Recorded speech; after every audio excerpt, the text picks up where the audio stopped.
نماز سے فارغ ہونے کے بعد بہت سارے ائمہ کو دعا کرتے ہوئے سنا ہوگا آپ نے، اللہم انت السلام ومنک السلام حینا ربنا بالسلام وادخلنا دار السلام.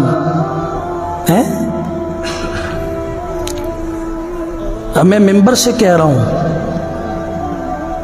اور دلیل سے انشاءاللہ کہہ رہا ہوں کہ رسول اکرم صلی اللہ علیہ وسلم کے جو الفاظ ہیں اس دعا کے وہ صرف یہ ہیں، اللہم انت السلام ومنک السلام تبارکت یا ذا الجلال والاکرام. خلاص، بس. یہ جو بیچ میں ہے حینا ربنا بالسلام ادخلنا دار السلام تبارکت ربنا وتعالیت وتعافیت یا ذا الجلال والاکرام، ملا علی قاری رحمۃ اللہ تعالی علیہ نے مرقات میں لکھا ہے کسی من گڑت آدمی نے ان الفاظ کو قافیہ ملا کے جوڑ کے اضافہ کر دیا دعا میں.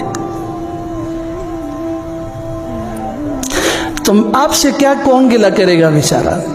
ایک عام آدمی سے کیا گلہ کیا جائے کہ جب صاحب منبر و محراب خود بھی محتاط نہ ہو.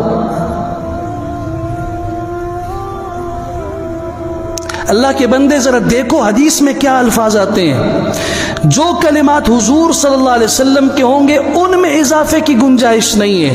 آپ اپنی اردو میں جن الفاظ میں دعا کرتے ہو کرو، اس کو تو سمجھنے والا یہی سمجھے گا نا اردو ہے اس کے الفاظ ہیں، پشتو میں کرو اس کے الفاظ ہیں، ہندکوں میں کرو، جو بھی ہے. لیکن جو مسنون الفاظ ہیں اس میں کسی کو ایک حرف کے اضافے کی اجازت نہیں ہے.